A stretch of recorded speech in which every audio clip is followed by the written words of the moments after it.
Boa noite, amigas e amigos do Face. Mais uma noite aqui discutindo, debatendo sobre alguma coisa relacionada à nossa saúde, ao nosso bem-estar.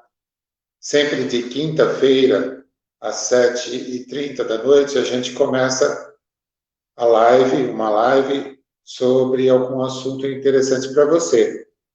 Então, eu queria dar boa noite a você, obrigado pela presença.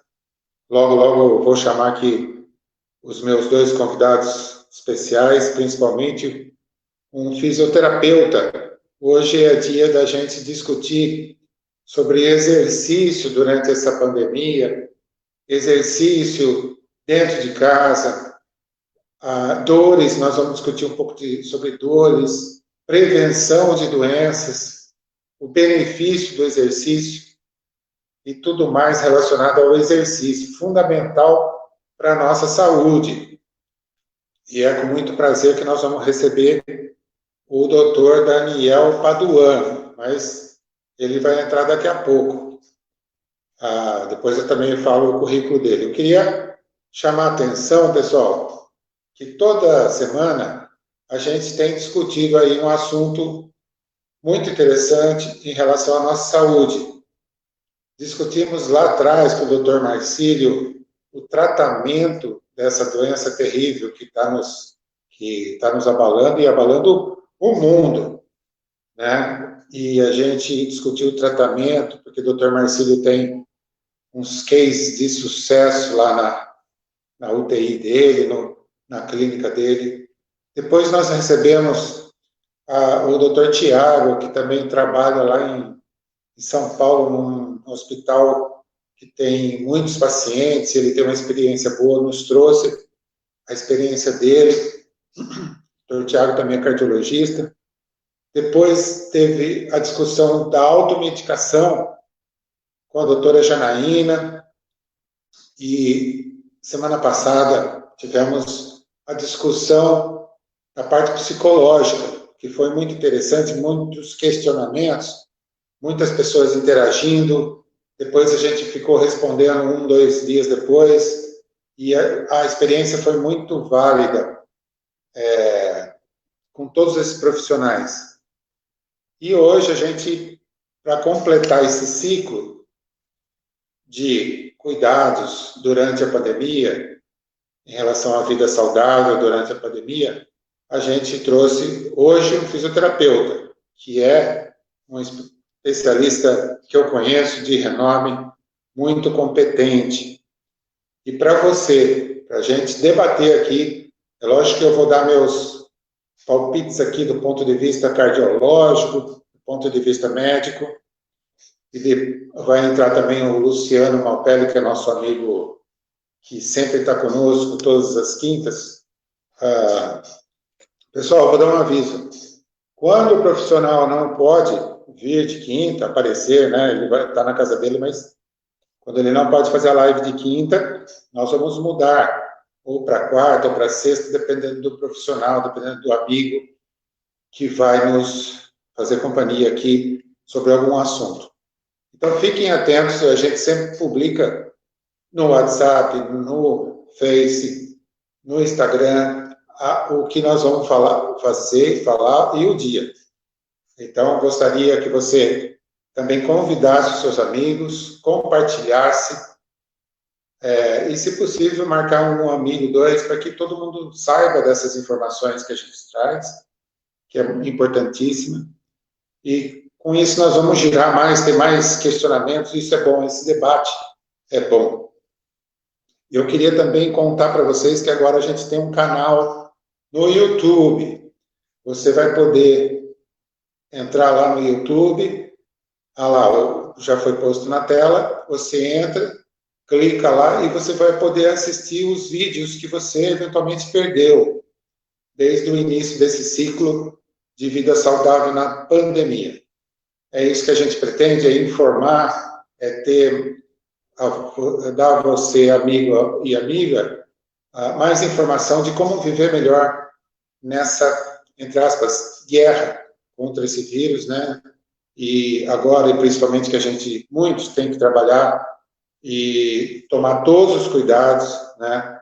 Hoje mesmo eu fui para Salto levar o meu filho e vim observando quantas pessoas não estão usando máscara ainda. Não dá para acreditar, né? Que tem gente que sai na rua sem máscara. Mas fui contando assim, e conto para você que de 10, duas pessoas, quando eu contava 10 pessoas, né, todas usando, eu ficava feliz. Mas usar máscara faz parte da nossa obrigação hoje, que a gente impede que a pessoa se contamine e também impede que a gente se contamine. Então, nós vamos ter que fazer isso. A nossa arma, usar máscara, usar álcool gel toda hora na bolsa, todas as medidas de higiene possível, quando entrar na loja, no banco, no mercado, fazer tudo com cautela e aqueles cuidados que a gente tem falado toda semana. Chegando em casa, tira a roupa, vai para o banho, deixa o sapato fora, higieniza os produtos que você compra antes de colocar na prateleira, etc. Todas essas medidas são básicas e essas armas que a gente tem para com essa guerra contra esse vírus. Então, vamos fazer a nossa parte, né? Não adianta cobrar dos governantes e vamos cobrar também, mas fazer a nossa parte, a parte da sociedade, a parte do indivíduo, a parte do cidadão. Então, é só um puxão de orelha ali, porque eu fiquei preocupado hoje de ver muita gente sem máscara ainda na rua. Então, pessoal, eu gostaria de chamar o meu amigo Luciano Malpelli, que é um consultor de primeira linha. Hoje nós não vamos discutir economia, nem problemas da empresa, de microempresa, pequena empresa, mas outro dia nós falaremos mais com o Luciano sobre esse assunto. E Luciano, que é um amigo que me ajuda aí na tecnologia. Boa noite, Luciano. Boa noite, doutor Caio, boa noite aos amigos, boa noite a todo mundo que está acompanhando. Estamos aqui já uma quantidade interessante, os amigos e as amigas de sempre, viu, doutor Caio, doutor Daniel vai entrar agora há pouco. É um prazer estar aqui com vocês e eu só quero aqui dar aquele recadinho, reforçar, né? Agora temos lá um canal no YouTube, só digitar lá no YouTube, pesquisar Caio Gaiani, canal, e vai aparecer a foto dele lá, e já tem as lives anteriores que foram feitas, que o Dr. Caio comentou, eles já estão disponíveis lá para assistir, enfim.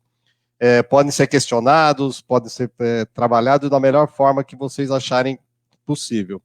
E eu queria só deixar aqui o obrigado a todos que já estão aqui, dando um ok, dando um like, deixando a nossa noite um pouquinho melhor, e também para que as perguntas, se vocês tiverem algumas perguntas, já que nós vamos falar sobre saúde do corpo, podem colocando as perguntas que lá um pouquinho mais depois da metade, o Dr. Caio vai nos chamar e aí a gente passa a falar sobre isso. Eu vou agora, então, depois desse meu boa noite, né, porque o papo aqui são com os médicos e não com o Luciano, com o economista, com o administrador de empresa. Então, eu vou trazer à tela aqui o doutor Daniel e eu vou me retirar. Mas eu estou aqui por trás, pilotando a nave, tá? Um beijo para todos. Obrigado.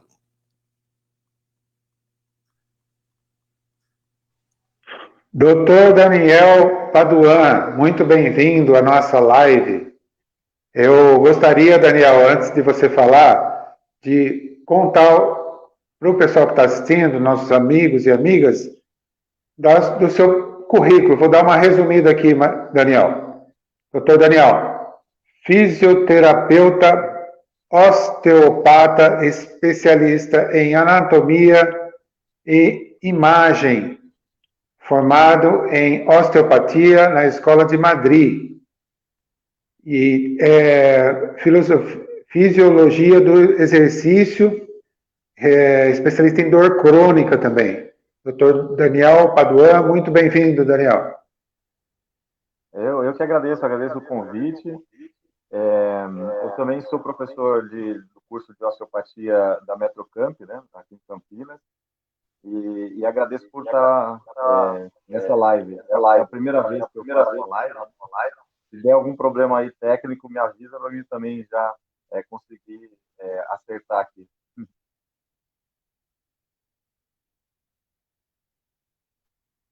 Pós-graduação pela Unimetrocamp, é isso? Explica um pouco para a gente. O curso da Metrocamp é uma pós-graduação em osteopatia, né? Ela tem uma duração de 4 anos e lá a gente tem todo o aparato, né? Toda a parte desde da formação inicial, né? Do osteopata até quando ele termina, que é quando ele recebe o CO, né? A gente chama de CO, que é a certificação de osteopatia. E aí é um curso bem reconhecido e reconhecido pela Associação de Osteopatas do Brasil. E a gente tá gostando bem do curso, né? O curso ele está desenvolvendo bem, né? Acho que cada vez mais é um curso que iniciou há pouco tempo, né? E acho que vale a pena aí para quem gosta da área iniciar um curso. Daniel, antes que a gente comece aí a falar do que nos interessa no dia a dia, dos nossos exercícios, como fazer, qual fazer, e as nossas dores, principalmente nesse inverno agora, gente muito jovem não tem dor, mas a partir dos 40, né, aquela idade com dor, que começa a aparecer. Explica a osteopatia, o que ela faz, essa especialidade sua. A osteopatia, ela é uma filosofia própria, né? Onde a gente ela é baseada na anatomia, na fisiologia e também na biomecânica, e ela respeita as particularidades do indivíduo, né? Cada indivíduo tem a sua anatomia, tem a sua variação anatômica, então a gente está sempre preocupado com cada um, né? Cada morfologia ela tem uma característica, e a partir daí ela pode apresentar, assim, sintomas, onde a gente busca tratar esses pacientes para melhorar os sintomas dele, né? Os sintomas que ele apresenta naquele momento. Você colocou aqui, Daniel, que olha, vamos voltar um pouco no tempo, né? Antes da gente falar da nossa realidade do dia a dia. Sim. Hipócrates, que viveu 460 antes de Cristo, há mais de 2.000 anos, um importante médico e atleta. Ele já havia enfatizado que a atividade física e a nutrição eram importantíssimos para a saúde, desde aquele tempo, hein?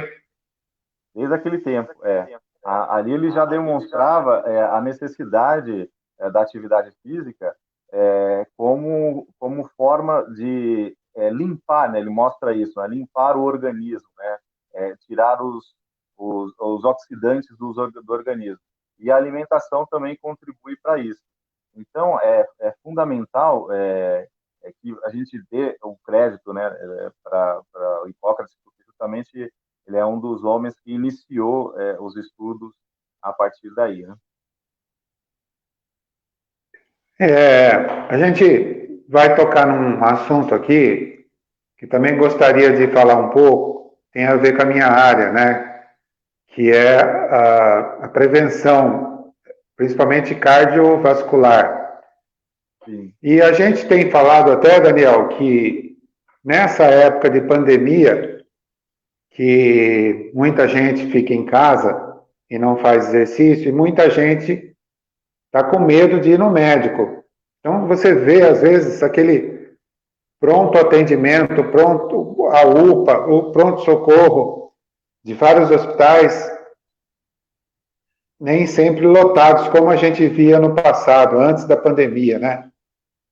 E a gente sabe que a população, uma parte desses pacientes que não estão indo, eles estão com medo de pegar o Covid-19, né? Então, isso acaba atrapalhando o desenrolar, o acompanhamento, o diagnóstico das outras doenças, né?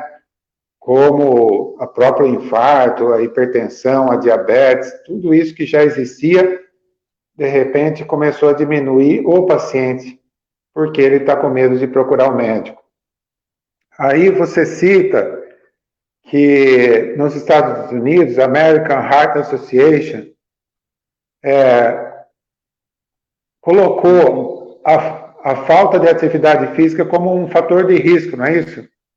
Isso começou em meados de 1992, né?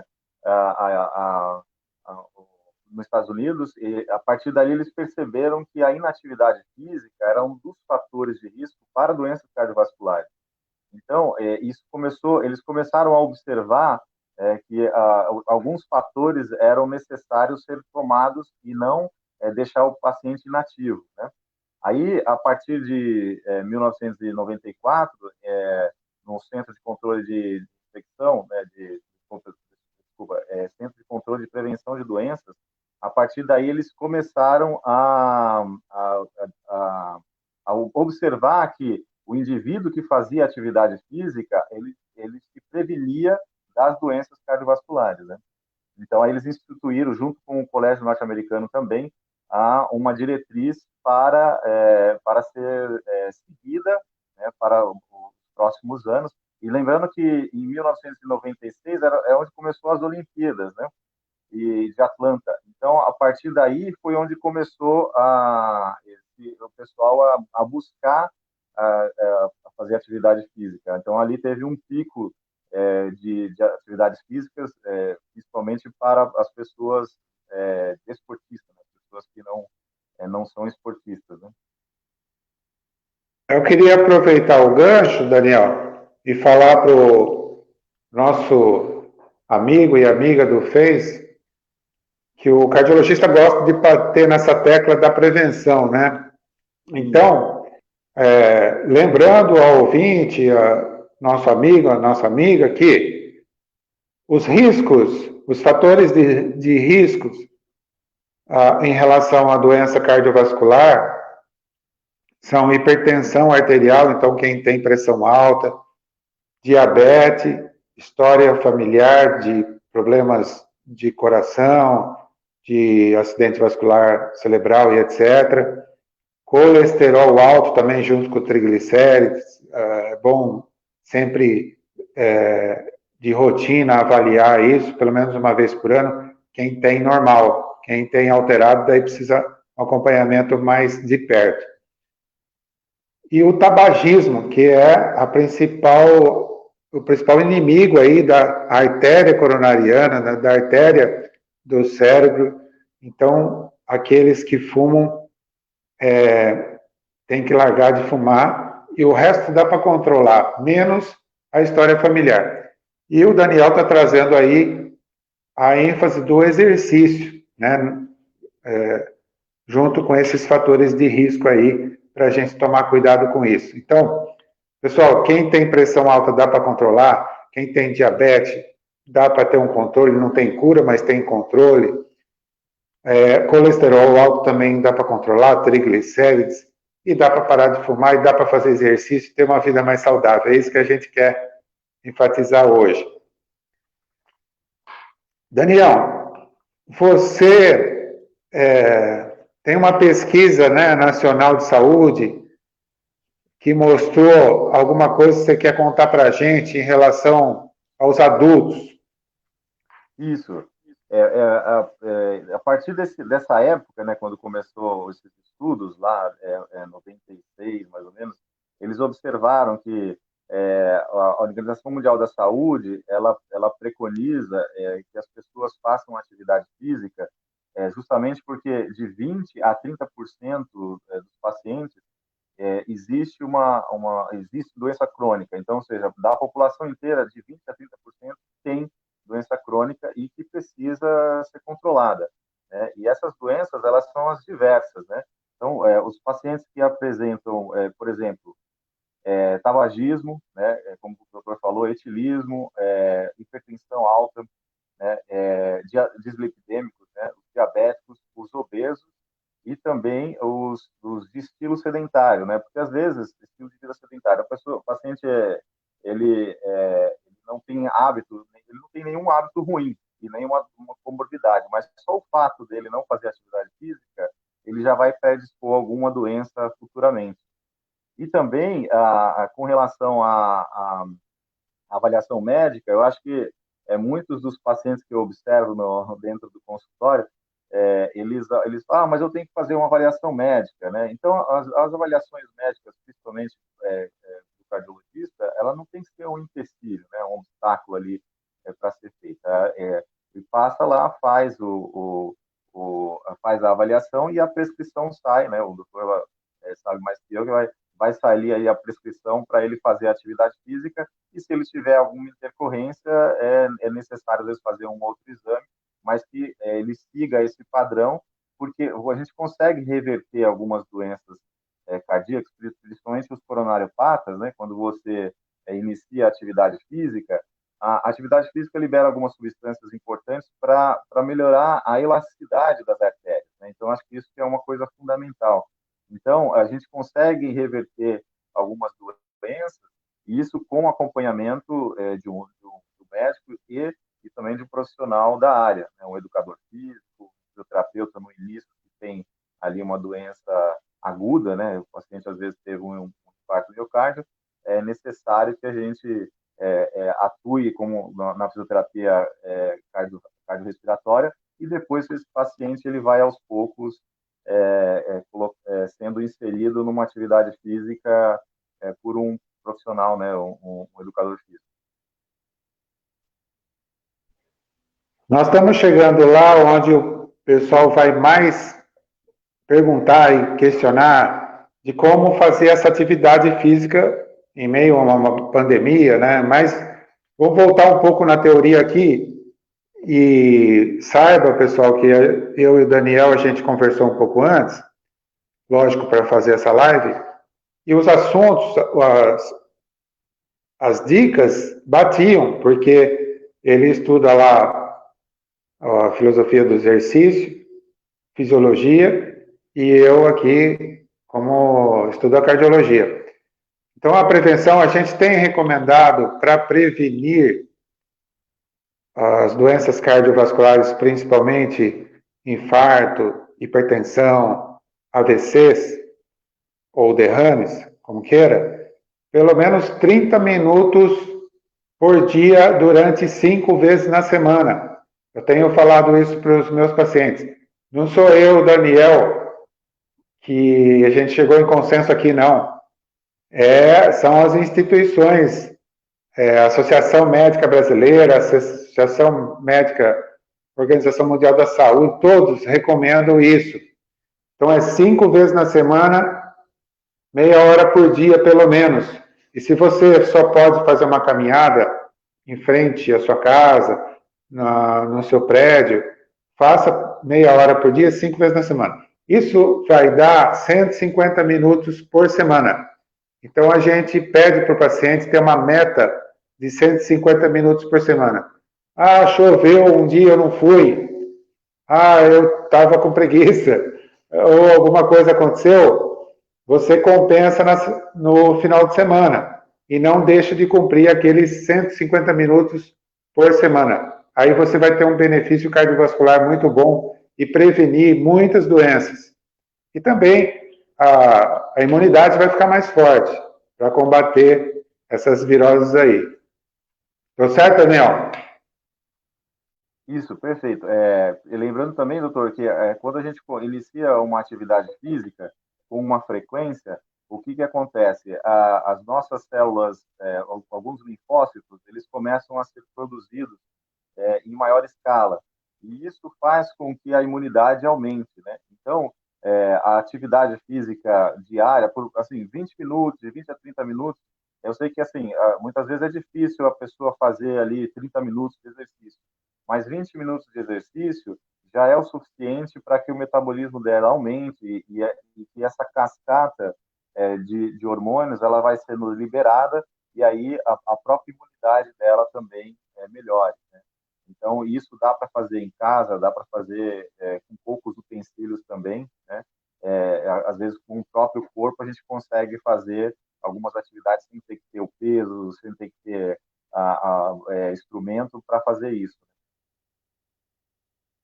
Muito legal. Sim. E esqueci também de recomendar de tomar bastante líquido, porque no frio, no inverno que nós estamos passando, o sangue ele fica mais viscoso. Então a gente precisa tomar líquido mesmo sem sentir sede, para que o sangue fique um pouco mais fino e circule melhor no organismo. Um dos motivos que as pessoas têm mais infarto no frio justamente por isso, porque o sangue fica mais viscoso. Então, não esqueça de tomar líquidos, 1,5 litro a 2 litros por dia, mesmo sem sentir sede, hein? Aqui em casa, vou dar um depoimento aqui. Eu pus 2 garrafas bem a copa lá onde eu tenho a televisão, eu pus 2 garrafas ali, que eu troco a água todo dia, e as 2 têm 1 litro cada um, são 2 litros. E eu vendo aquilo ali, eu me forço a tomar. Ou quando a gente vai no trabalho, levar aquelas garrafinhas, né, para não ter que dividir com ninguém, leva a sua garrafinha e força você a tomar pelo menos 1,5 litro por dia, a 2 por dia, sem mesmo sentir sede. É importantíssimo.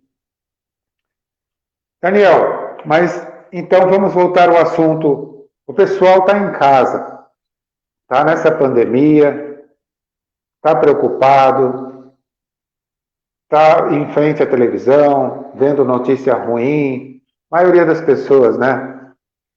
Tem aquela questão da ansiedade que a gente já discutiu com a doutora Tatiana semana passada aqui, que foi ótimo.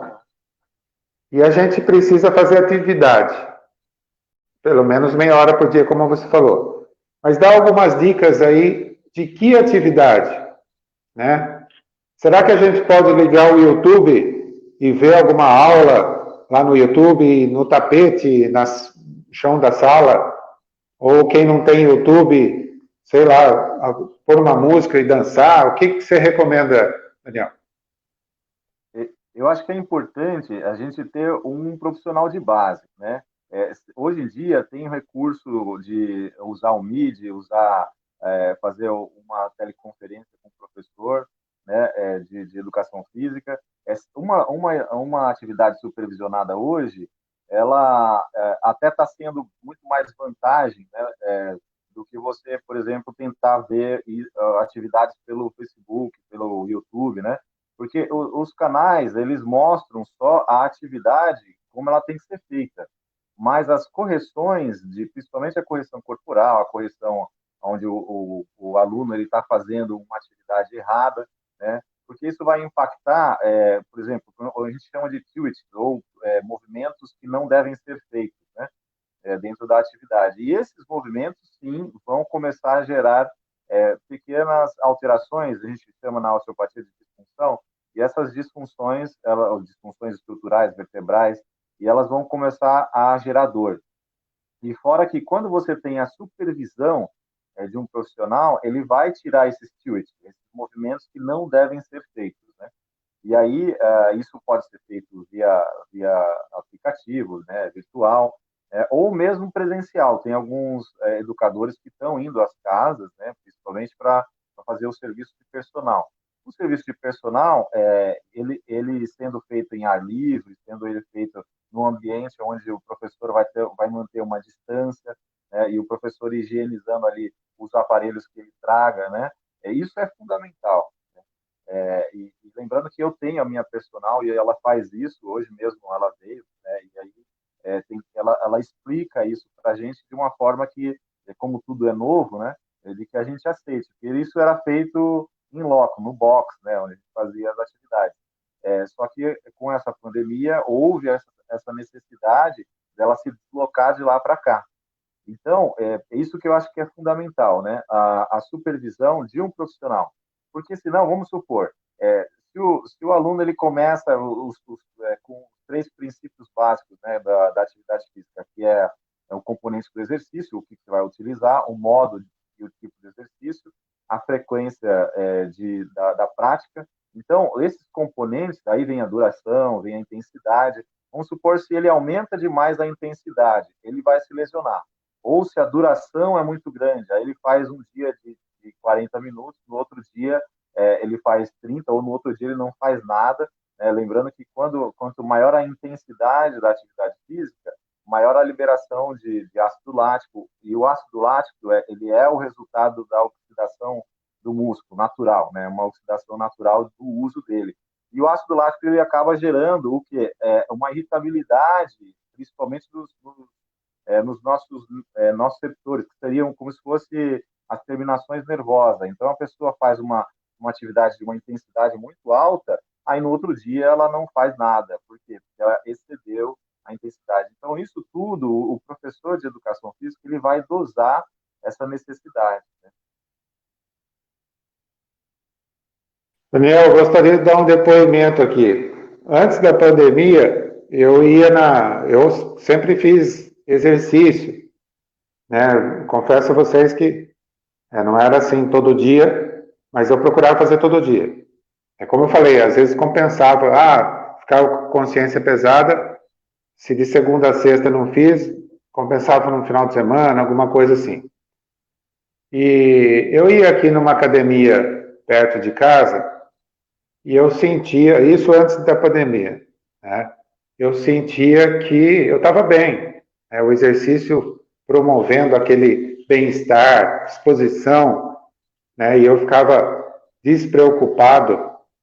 E também uma coisa que eu fazia e faço, o pessoal dava risada, é que eu trabalho lá no quarto, são 4 andares, porque o térreo, a gente estaciona o carro e tem que subir 3 andares. Então, são 4 andares que eu subia de escada e não usava elevador. Quem me conhece lá no trabalho sabe, e às vezes fala, o cara tem medo de elevador, mas não era medo, era porque eu queria fazer algum tipo de exercício naquele momento. E usava mesmo, às vezes, na época de calor, eu até chegava suado com camisa para trabalhar, para atender uma pessoa, mas eu não me importava. E tudo isso eu faço porque eu tenho um histórico familiar, né?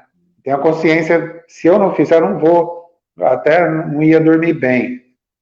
Então a gente fazia isso, fazia academia, e chegou a pandemia, nós demos uma diminuída. E todo mundo que eu converso, meus pacientes, meus amigos, eles diminuíram também, né?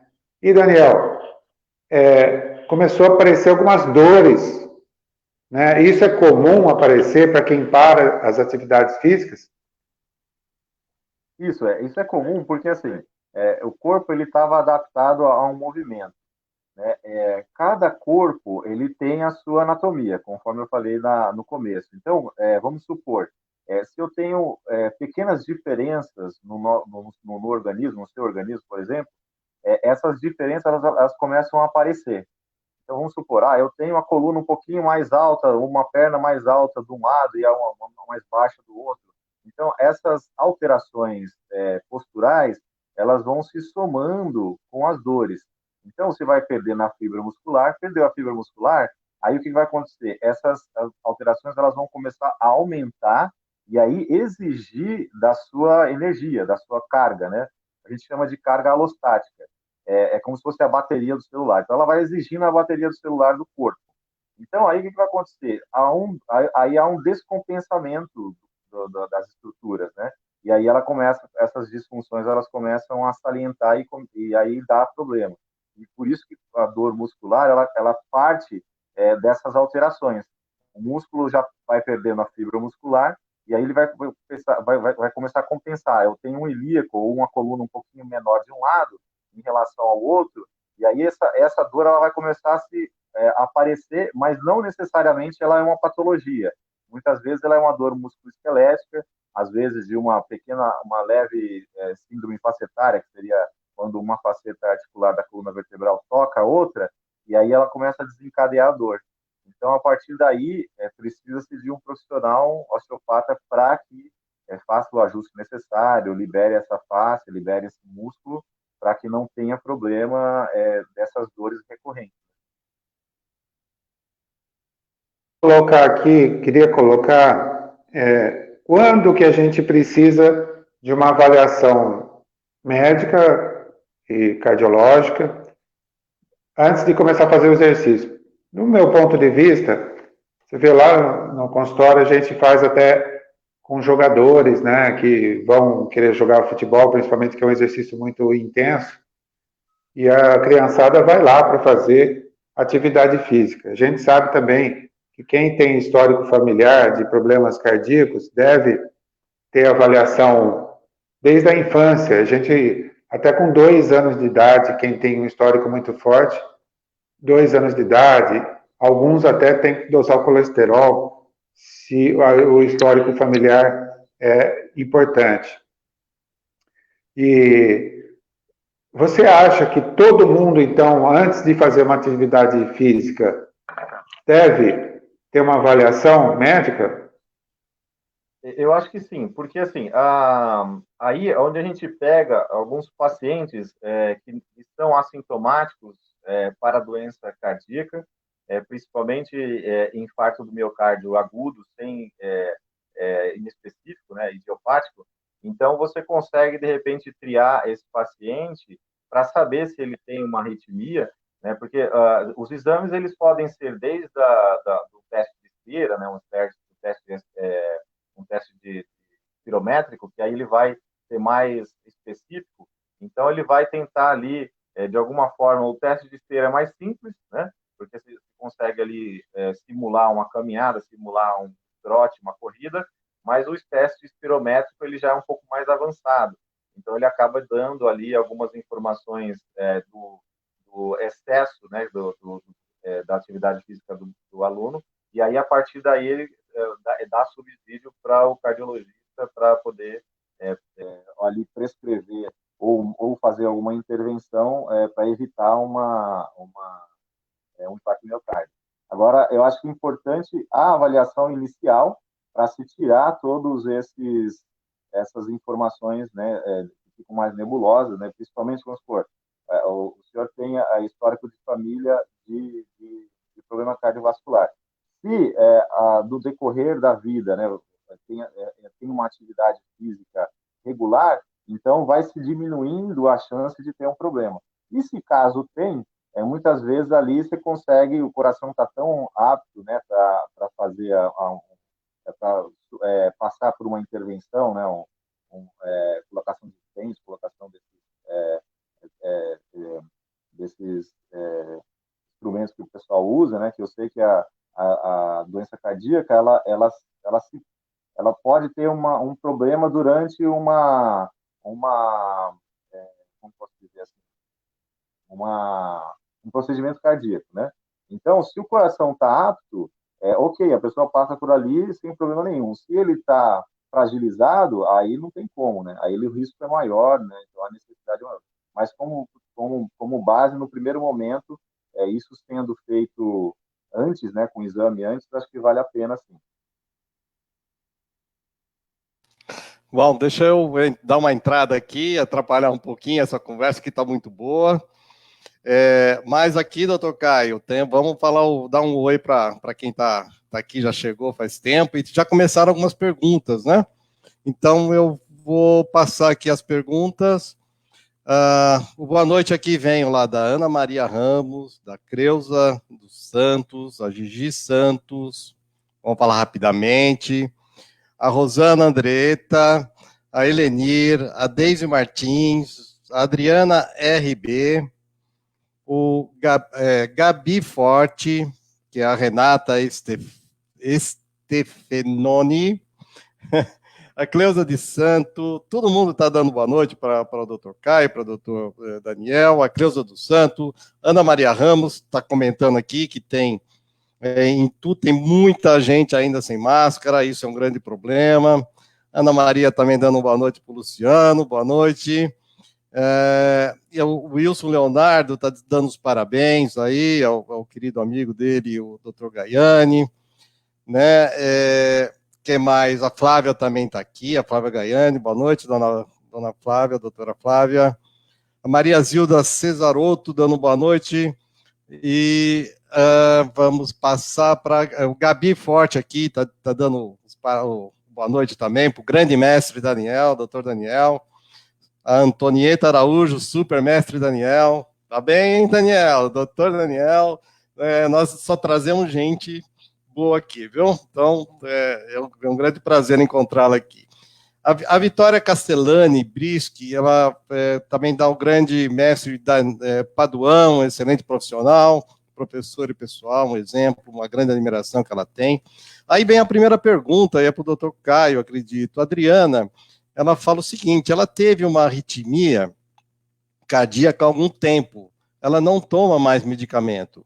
Ela pergunta se pode voltar a tomar. Eu vou abrir o seu microfone e fechar o meu.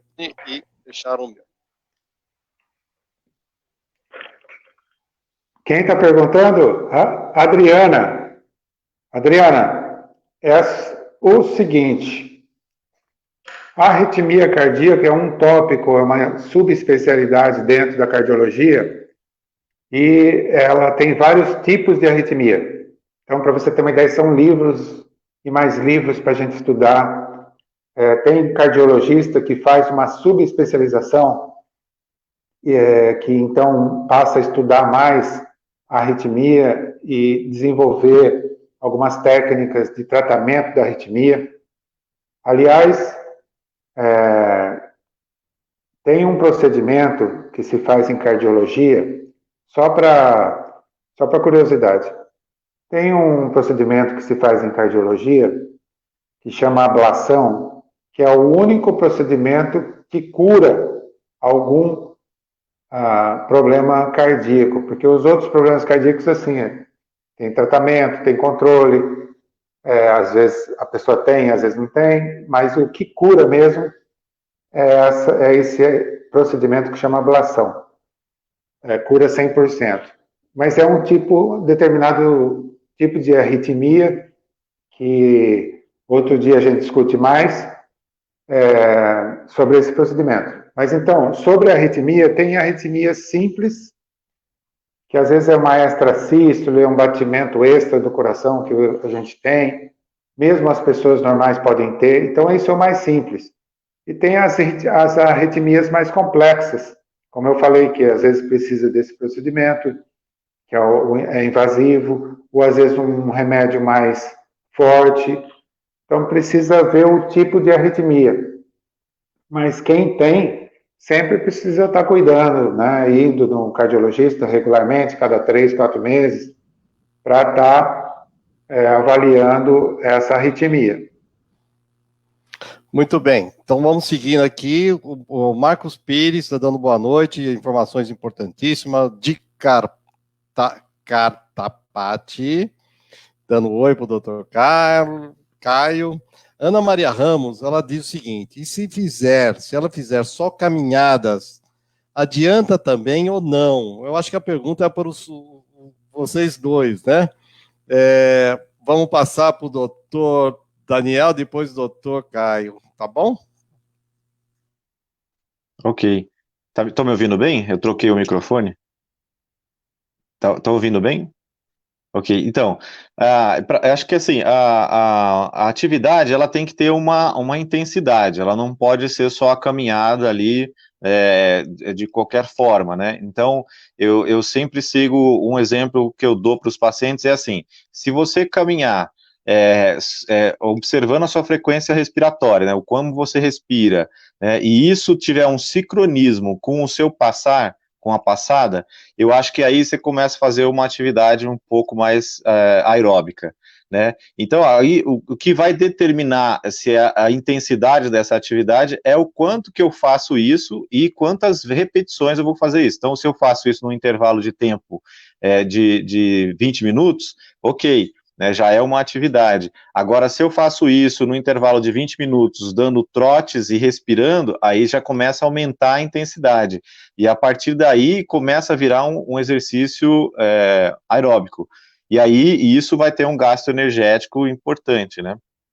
Então, a partir daí, eu acho que vale a pena ter essa noção. E se também a pessoa começa a suar, que é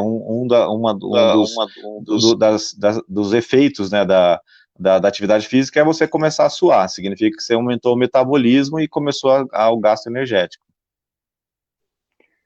Eu queria complementar o Daniel e enfatizar que vamos pegar a frequência cardíaca, ou seja, quanto nosso coração bate por minuto.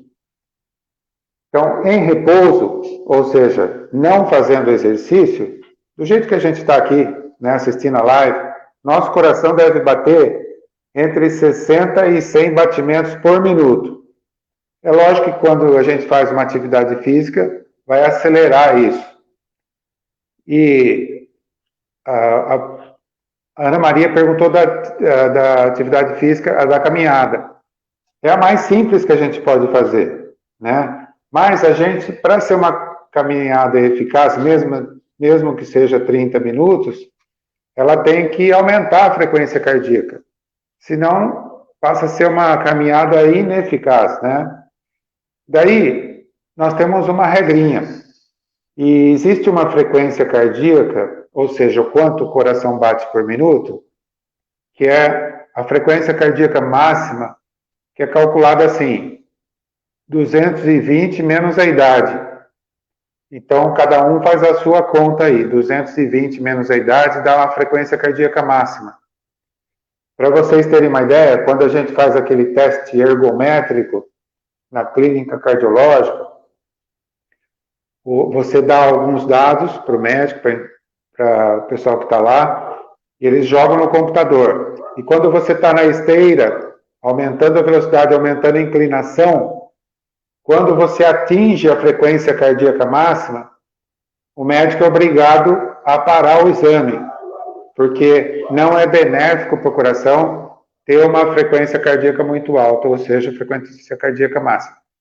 E, pelo que eu tenho recomendado, Daniel, depois você concorda ou não, a frequência cardíaca de esforço deve ser entre 65% a 85% da frequência cardíaca máxima, para ter um espaço aí, uma janelinha para não atingir a frequência cardíaca máxima, que é perigoso.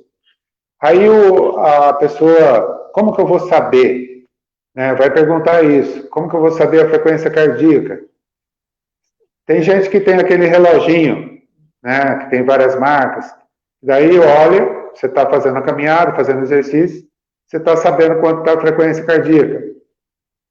Mas você pode também, de uma maneira simples, ver a sua frequência cardíaca. Eu gostaria de tomar um minutinho, Daniel, para explicar aqui. Sim. Nós temos aqui a mandíbula, temos a mandíbula, aqui a traqueia e aqui um músculo que passa, que faz esse trajeto. Formando esse triângulo, se você põe duas polpas digitais nesse triângulo e afunda lá, sempre do lado direito, você vai ver o batimento cardíaco. Daí você conta no relógio quanto tem o batimento em 1 minuto. Aí você consegue perceber sua frequência cardíaca máxima ou adequada para o exercício. Dá para pegar aqui no pulso? Dá, mas é mais difícil do que aqui. Então, treinem isso em casa. Sempre mão direita, lado direito do pescoço e pega lá o batimento. É muito fácil fazer isso. Então, essa é a recomendação que eu dou. Você concorda, Daniel? Eu gostei e não sabia dessa, né, da carótida, mas acho que é importante, sim. Eu usava, o que eu fazia, né? Eu usava o frequencímetro e aí observava como que estava o frequencímetro e como que eu estava a situação, se eu estava mais cansado ou mais elétrico, né? Então aí isso vai dar também um parâmetro, né? Tipo, se você está suando demais, o seu pulso está alto, você provavelmente atingiu ali a frequência cardíaca máxima, né? Mas tem que tomar o cuidado mesmo para que não exceda a frequência cardíaca máxima e iniciar um sofrimento cardíaco, que aí é o problema, né? Que aí é onde tem atletas que têm esse problema, né? De não controlar, e aí ele vai excedendo, e aí ele tem um desmaio, síncope, alguma coisa nesse sentido, que vai prejudicar. mas eu gosto de usar o frequencímetro do pulso, né, e perceber como que eu tô, porque se eu tô sem o frequencímetro, eu vou trotando e percebendo como que eu tô. Se de repente eu percebo que eu tô o meu estado, né, eu tô começando a cansar demais, eu tô ficando ofegante, isso já significa que você está chegando no limite máximo. Então você tem que evitar um pouco e deixar ali submáximo para ter uma caminhada mais tranquila e não sofrer aí um problema deletério e tendo que parar a caminhada por conta de esforço cardíaco máximo, né? Que não é legal também. Sair correndo, né, de qualquer forma também não é legal. Eu já estou aqui com o dedinho aqui. Já aprendi aqui. Já estou aqui, só falta olhar no relógio aqui também. Eu queria dar sequência.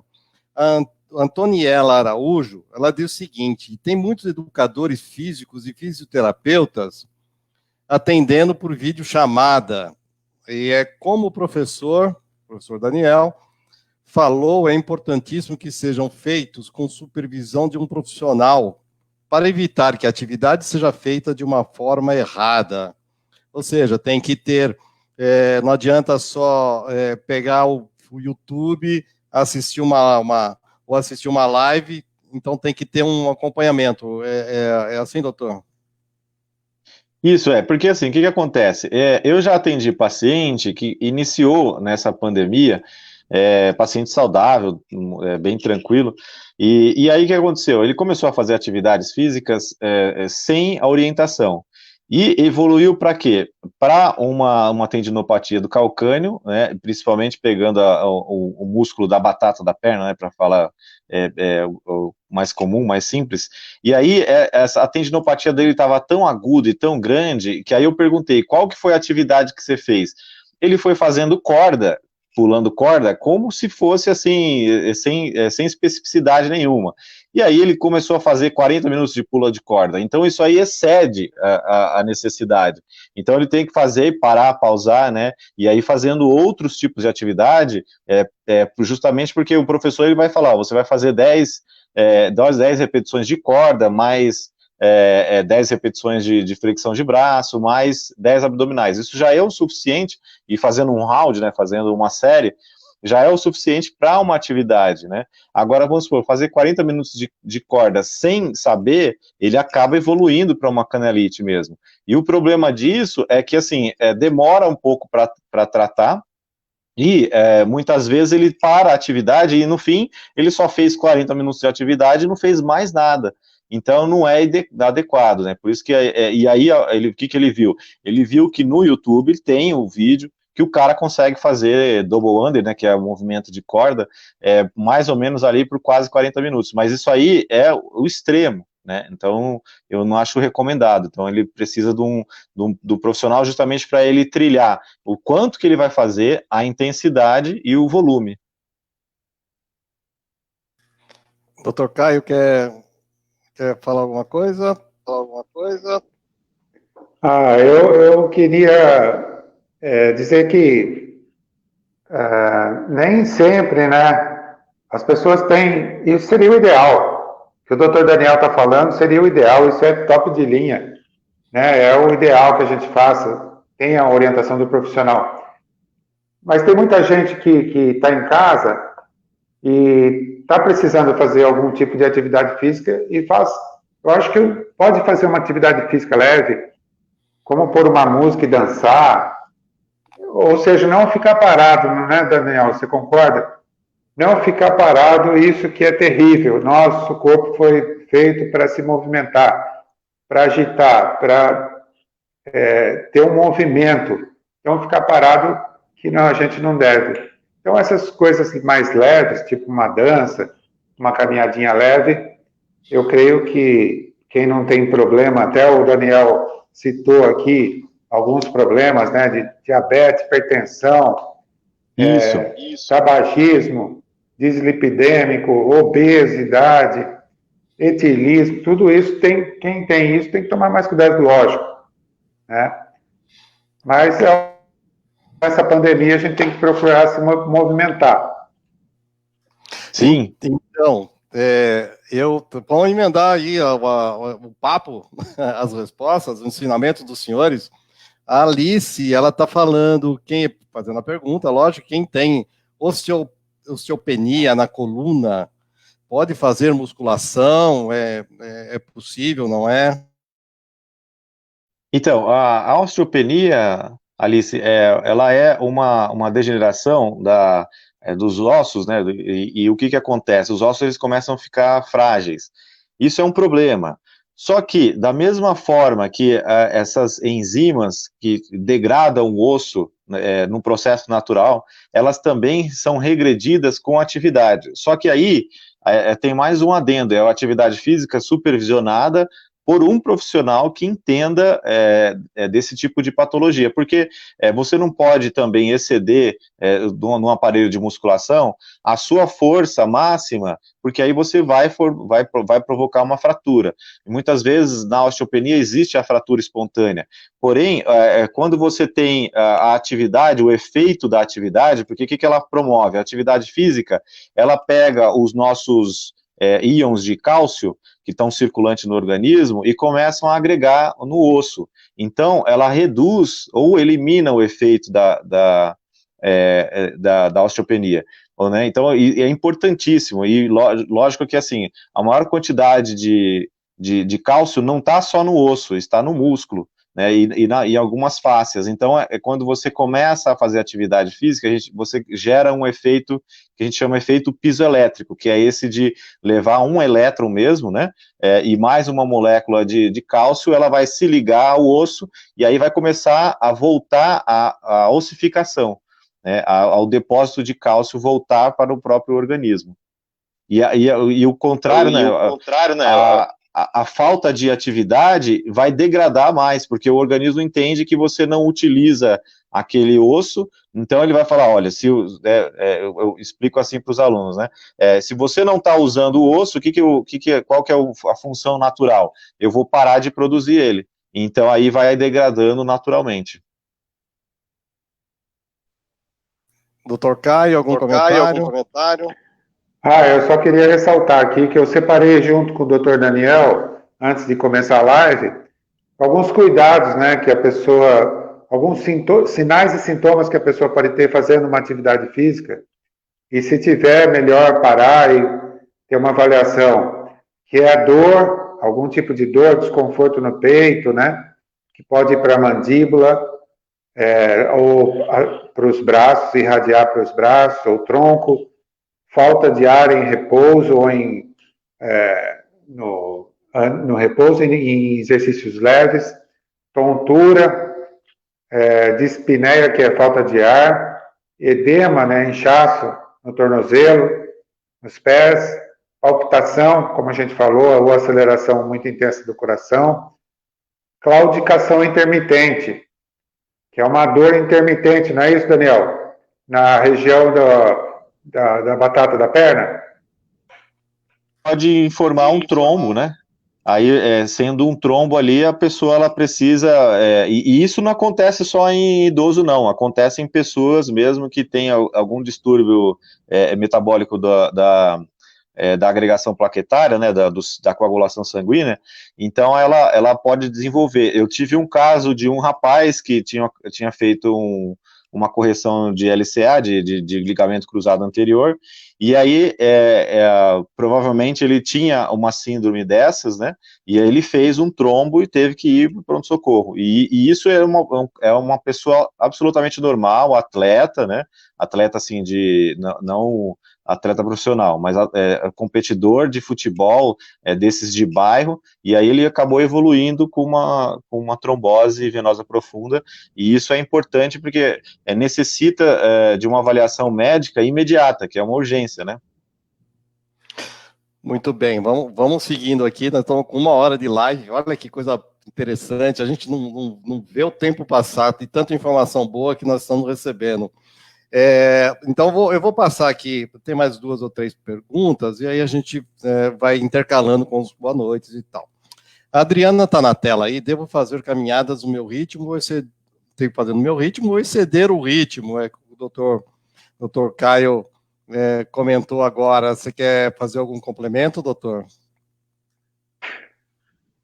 Adriana, é o seguinte, vamos pensar no ritmo cardíaco ou no ritmo que você está acostumada. Então vamos pensar nessas duas coisas. Se você não faz atividade física ainda, é lógico, começar com pouca atividade física. Se você pretende meia hora por dia, comece com 15 minutos, 20 minutos, e assim vai progressivamente para ter mais condicionamento físico.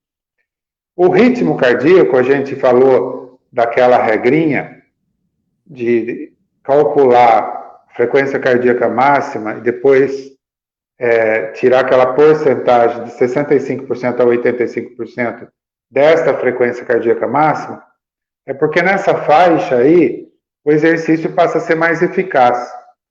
E com o tempo você vai ganhando condicionamento físico, isso vai melhorando a pressão arterial, vai melhorando a frequência cardíaca. Você vê que os atletas, mesmo que tenham um condicionamento físico muito bom, eles têm a frequência cardíaca muito baixa. É o que eu falei, se a gente considera para nós de 60 a 100 batimentos por minuto no repouso, o atleta tem 50, 45 batimentos por minuto. E isso é bom, porque o coração bate mais folgado, mas isso devido a um condicionamento físico. É lógico que se uma pessoa sedentária que tem uma frequência cardíaca abaixo de 60, deve ser investigado algum problema, porque de repente é uma bradicardia patológica que pode levar a alguns problemas. Então, o ritmo, resumindo, é esse. Bom, muito bem. Vamos seguindo aqui. Eu acho que isso aqui é bem interessante, diretamente para o mestre Paduan, doutor Paduan. Antoniela Araújo, ela diz: mestre Paduan, por favor, você poderia falar um pouco de como a osteopatia atuaria para melhorar a questão respiratória dos pacientes após a internação, sobre a questão de ganhar mobilidade torácica e diafragmática, enfim, é com o senhor. Deixa eu ligar seu equipamento aqui. Sim, tá me ouvindo? Então, Antoniela, o que acontece? Saiu agora um artigo, um artigo bem importante a respeito do Covid, né? Então, eles estão observando isso mais nos Estados Unidos, na Associação Norte-Americana de Osteopatia saiu um artigo bom falando sobre isso, né? Existe algumas técnicas que a gente faz ali em loco, né, com o paciente, técnicas respiratórias, principalmente a gente pensando no diafragma e também nós damos o nome de entrada torácica, que seria toda a fúrcula external. A fúrcula external, quando o paciente está acometido de Covid, acometido de qualquer pneumonia ou problemas respiratórios, eles começam a interferir na respiração. Então, você começa a usar os músculos respiratórios. E esses músculos, eles fadigam rápido, né? Então, é onde você precisa liberar esses músculos, manipular essas estruturas, né? Manipulação vertebral, estrutural, clavicular, para que esses sintomas diminuam, né? E dê um relaxamento principalmente para os músculos respiratórios, e que comece a gerar um conforto, porque tem uma técnica que a gente utiliza de bombeio do diafragma e do gradil costal, que melhora o fluxo desses linfócitos, principalmente auxiliam, né, o corpo a liberar um pouco mais desses linfócitos e melhorar a imunidade do paciente. Então, é necessário que se manipule essas estruturas, isso seja feito por um osteopata competente, haja vista que o paciente está fragilizado e ainda está numa situação de risco, né, principalmente com a disseminação do vírus, né. Então, isso tem que ser feito em hospital, no máximo, né? E fora disso, só quando o paciente estiver em consultório, só quando ele estiver com o vírus inativo, que já passou o período de virulência. Doutor Caio, com completar, nós temos aqui algumas outras perguntas. Sim, eu queria completar que a respiração é muito importante, né? Como o doutor falou, em relação para os pacientes graves, né? O doutor Daniel falou que do Covid, da pessoa que está com Covid, está lá internado em UTI, e fazer essa fisioterapia respiratória é muito importante. A respiração adequada e o exercício proporciona isso também, quem faz atividade física, também em relação a outros problemas. Na ansiedade, né? A gente sabe que a ansiedade, a pessoa que está ansiosa, se ela respira bem, uma troca gasosa ali de oxigênio, CO2, ela vai melhorar daquela crise de ansiedade. E para todo tipo de doença, respirar bem, saber respirar. E isso com a prática de exercício a gente consegue trabalhar melhor isso, é super importante para qualquer doença. E complementando que assim, existe uma relação coração-pulmão, que eu acho legal da gente falar na fisiologia do exercício, que é o efeito complacente, né? Cada vez que a gente faz uma atividade, a nossa, exatamente o que o doutor falou que os atletas têm, existe uma complacência. Cada vez que o atleta ou a pessoa simples faz a atividade, essa complacência, esse mecanismo de inflar e relaxar, ele vai aumentando até que a pessoa faz isso com gasto energético menor. Então, é fundamental justamente para poder, a pessoa ela já está adaptada ao exercício e ela vai perder pouco tempo e um gasto energético que ela vai conseguir queimar a caloria e com uma melhor eficiência. Né, sem ter a dispneia, sem ter... Então, isso eu acho que é fundamental explicar, porque a atividade física, aos poucos, ela vai melhorando e equalizando, né, essa sintonia do coração e do pulmão. Muito bem. Seguindo aqui, nós temos, então, essa explicação que foi dada, a pergunta da senhora Antoniela, né? Ana Maria Ramos agradeceu a explicação, eu também gostei muito. A André Oliveira dando os parabéns para o doutor Daniel. E ela fala assim, Andréia, ela pergunta, queria saber a opinião de vocês sobre os exercícios físicos nessa pandemia para os pacientes com fibromialgia. Enfim, essa é a pergunta, e dando os parabéns a todos pela live, né? Então, estou com vocês dois aí. Posso começar, doutor? A fibromialgia, ela acaba sendo uma disfunção orgânica no conceito da osteopatia, onde maior parte da musculatura, né, dos pacientes, ela está acometida através do sistema límbico dela, através das emoções. Então, os fibromiálgicos, eles têm uma relação, e até é triste falar fibromiálgico, né, que parece que carrega ali uma situação de peso, né? Mas os pacientes que apresentam a fibromialgia, eles apresentam dores musculoesqueléticas, e eles são os pacientes que eu explico assim, que eles, muitas vezes, eles não gostam muito dessa questão da atividade intensa e da hipoatividade, da atividade baixa. Então, ou seja, quando eles começam uma atividade muito intensa, algum deles até provocam febre, eles têm, né? Então eles têm que ter uma necessidade extrema de como que eles vão fazer a atividade sem exceder, porque se eles fazem muita atividade, no outro dia muitas vezes apresentam febre, apresentam sintomas graves que eles precisam ficar deitados mesmo. Eu tenho pacientes assim, então há uma necessidade de ter bem uma relação bem fina para que os pacientes não excedam essa atividade e aí os sintomas musculares eles apresentem. Mas é extremamente necessário porque eles vão começar a desencadear algumas endorfinas, principalmente assim, existe duas substâncias, a alfa-endorfina e a beta-endorfina. A alfa-endorfina, ela é liberada após o exercício. Então, ele vai parar ali, a pessoa vai parar, principalmente a mulher, ela vai parar a atividade, após o exercício ela vai ter um relaxamento profundo. E durante o exercício, a beta-endorfina é aquela que vai relaxar completamente ela. Então, durante esse período, eu acho que é fundamental ela fazer atividade física, né, por conta dessas endorfinas, e elas são reguladores do sistema humoral.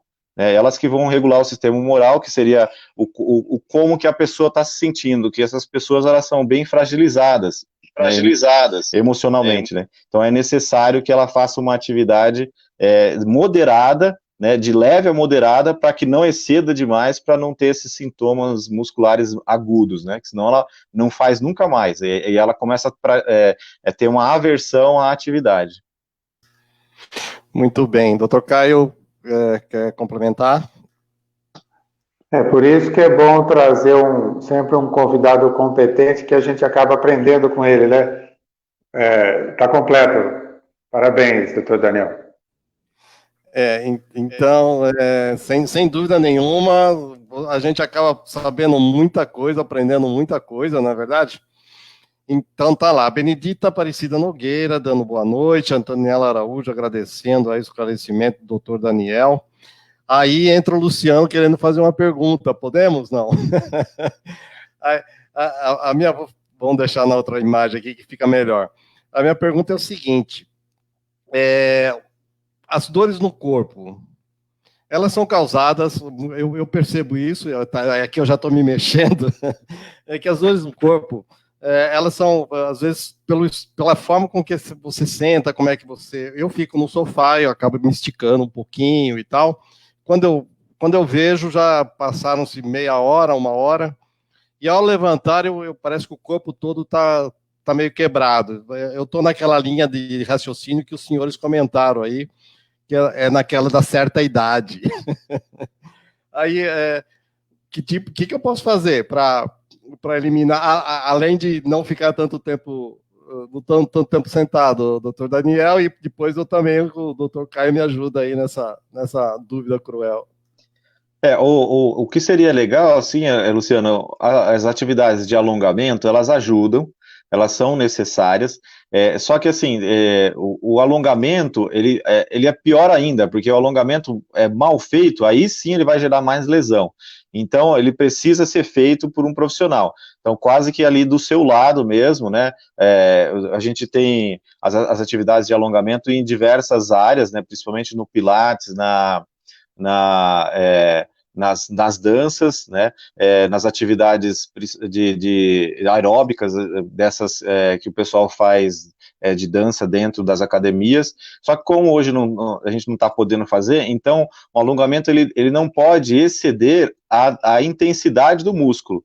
Então, você tem que fazer uma atividade de alongamento e, se possível, passar com um osteopata para ser avaliado mesmo, para saber por que essas dores elas existem, de que forma elas existem, e com a prática da osteopatia a gente consegue identificar, às vezes, os órgãos que estão acometidos pela dor, muitas vezes pela dor e não pela patologia, não tem relação com patologia, ou às vezes quando tem a gente já sabe, aí o paciente já vem, o paciente às vezes que tem uma dor por conta de um cálculo renal, ou uma dor por conta de um cálculo biliar também apresenta, né? Então, essas dores, muitas vezes a gente consegue palpar elas em consultório e dar um melhor resultado para ela, né? Para poder diminuir a intensidade dela até zerar totalmente essa dor. Só que é fundamental o alongamento, porque ele acaba fazendo o quê? Equilibrando o seu corpo, do lado direito para o lado esquerdo, né? Então, você está numa postura ali, e lembrando que, assim, a postura, né, sempre a gente não deve ficar que nem um robô na cadeira, né? A gente precisa movimentar para um lado, para o outro, né, e se respeitando a regra, né, para quem, o pessoal que trabalha com home office, se para cada ali 40 minutos trabalhados, você tem que ter pelo menos uns 10 minutos, né, ou 5, se não dá, de descanso, e a pessoa tem que levantar mesmo, tomar um copo de água, tomar um café, né, se alimentar, para poder voltar depois para a atividade, não manter essa atividade intensamente, né, porque senão aí o corpo ele não consegue, por muito tempo, ficar na mesma posição. Ele começa a gastar energia demais, tentando equilibrar essas forças, direita e esquerda do corpo. E aí é onde vem as dores, porque parece que a direita não é igual à esquerda, né? E de fato não é, né? A gente vai estudar isso em anatomia e morfologia, você percebe que a gente tem uma diferença, e algumas pessoas até significativa, né, de membro, né? Muito bom, doutor Caio. E aí, o que você me ajuda um pouco mais? Eu só queria completar isso, nós estamos quase chegando no final da nossa live, mas por coincidência, o meu cunhado me ligou dizendo que estava com dor no nervo ciático, aquela história do home office, tudo isso que o senhor, doutor Daniel, comentou. E aí eu complemento do doutor Caio aqui. Vamos lá, doutor, ajuda nós. Eu acho que o doutor Daniel lembrou muito bem esse fato de muita gente estar em fase de home office, né? Trabalhando em casa, sentado, muito tempo sentado, então a postura aí deve ser bem lembrada, né? Também, como ele falou, tem que a cada período de trabalho se movimentar, não é para abrir a geladeira e comer tudo que vem na frente, mas se movimentar, né, Daniel? Ajudando naquele que está apresentando algum tipo de dor também, que o brasileiro, ele vai pouco ao médico, e indo pouco ao médico também ele faz poucos exames. A gente aconselha fazer o colesterol, o triglicérides, o ácido úrico, a glicemia, de rotina, para quem não tem nada, uma vez por ano. Para quem tem, como eu falei, fazer um acompanhamento aí cada 3, 4 meses. E nessa dosagem, não esquecer também de pedir a ferritina, o PCR, a mucoproteína, proteína C reativa, urina 1, que dá para ter uma visão geral se ele está tendo alguma dor articular devido a alguma inflamação, alguma coisa. Então, é importante também. E também uma outra coisa que eu gosto de enfatizar são os hormônios, que não é só a mulher que tem defasagem de hormônio, no homem também tem baixa testosterona, que pode causar um monte de sintoma, um monte de problema. Então, as pessoas têm dosado pouco os nossos hormônios. A partir de uma certa idade, tem que começar a dosar também de rotina. Sim, perfeitamente. E lembrando que, assim, quando a gente faz a dosagem de hormônio, é justamente para identificar uma patologia no caso do homem, né, a patologia de próstata, e a próstata aumentada também desencadeia dor. Tanto é que eu tenho um histórico de família do meu sogro, ele começou a apresentar algumas dores e dor também na coluna. Porque um nervinho que vai lá na próstata, a próstata começa a dilatar, começa a inchar, e ela vai incomodar, e o nervo vai sensibilizar. E aí você vai ver que, de repente, você tocando as vértebras dele, é uma vértebra dessa que está em disfunção, mas por conta de uma patologia de base grave. Então, tem que tomar cuidado e fazer passar com o urologista, passar com o clínico, para ele fazer a prescrição e saber como é que está a dosagem de hormônio para o homem e para a mulher, né?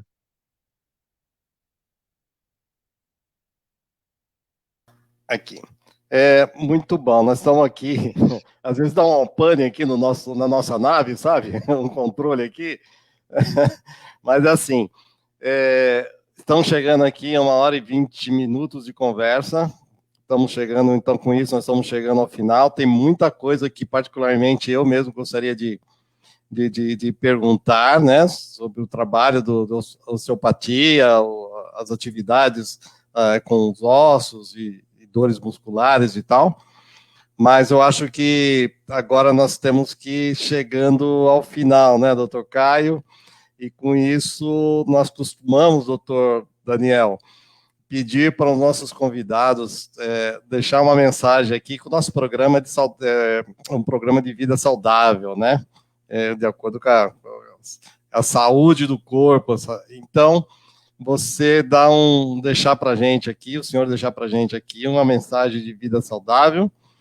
e o seu boa noite também, já quero agradecer aqui a todo o pessoal que chega, que está chegando, está dando seus coraçãozinhos, suas likes, é algo assim muito, muito gratificante. Obrigado, doutor Caio, sempre pelo convite, e particularmente, doutor Daniel, é um prazer muito grande aí conhecer o senhor também.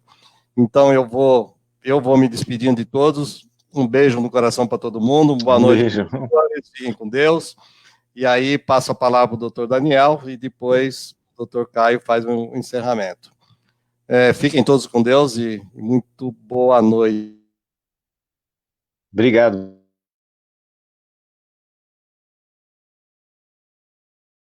Isso, agora voltou. Eu acho que, assim, obrigado, Luciano. Eu acho que importante, que eu queria que as pessoas levassem como recado, é que, assim, quando as pessoas passam com o médico, né, e o médico lhe faz a prescrição médica, seja de medicamento, intervenção, né, e aí ele coloca lá depois embaixo, né, a atividade física. Então, o que eu acho importante? Quando ele olhar aquela atividade física, ele tem que sair ali da sala do consultório e realmente fazer, assim como ele vai comprar o medicamento na farmácia, assim como ele vai tomar o medicamento, ele também entrar numa academia assim que forem liberadas, ou entrar num programa que hoje em dia é fácil, via internet você consegue os profissionais, para que comece uma atividade física. Porque o medicamento é tão importante quanto a atividade física, e muitas vezes ele supera, porque alguns medicamentos eles saturam no organismo e causam alguns efeitos estocásticos importantes, que quando você faz atividade física, você consegue diminuir a quantidade de medicamento para que o médico consiga fazer a dose, porque se de repente você está tomando um medicamento uma dosagem muito alta, o organismo ele não está conseguindo equilibrar essas forças, né? E aí no fim ele tem que passar por um medicamento mais forte e não ter uma efetividade da terapêutica dele. Então é importante a pessoa sair dali, né, com a sua prescrição e olhar e passar num local, procurar um profissional adequado para que ela faça uma atividade, assim como ela também dá importância para o medicamento. Muito obrigado, Daniel, pela sua presença, por ter aceitado a participar dessa live. Doutor Daniel Paduan, quem quiser também pode procurar no Face, Daniel. Isso, pode procurar no Face. Você está lá? Sim. Obrigado, veio a brilhantar essa noite. E eu gostaria de terminar também fazendo algumas recomendações, além daquelas...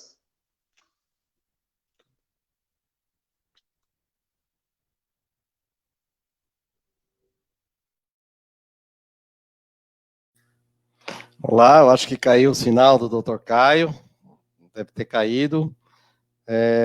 E aí nós vamos tentar aqui fazer o encerramento.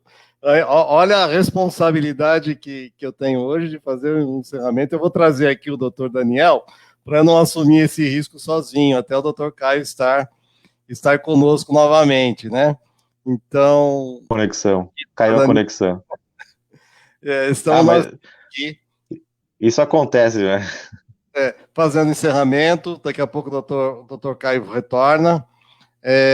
Então, uma boa noite, né, doutor? E que muito obrigado realmente por essa presença do senhor aqui. Espero que possamos voltar aí em breve e provavelmente teremos algumas perguntas aqui nos nossos comentários que poderão ser respondidas depois, e aí o senhor entrar e responder, ou nós vamos chamá-los aqui para responder todo mundo em conjunto, tá certo? Espero. Para encerrar, eu quero apenas dizer aqui, confirmar que tem um canal agora no YouTube, Caio Gaiani, onde essa live com o Dr. Daniel e as anteriores já estão disponíveis, e amanhã já estará disponível também no YouTube, para que todos possam rever, discutir, e pode deixar comentários lá, que muito provavelmente teremos esse retorno.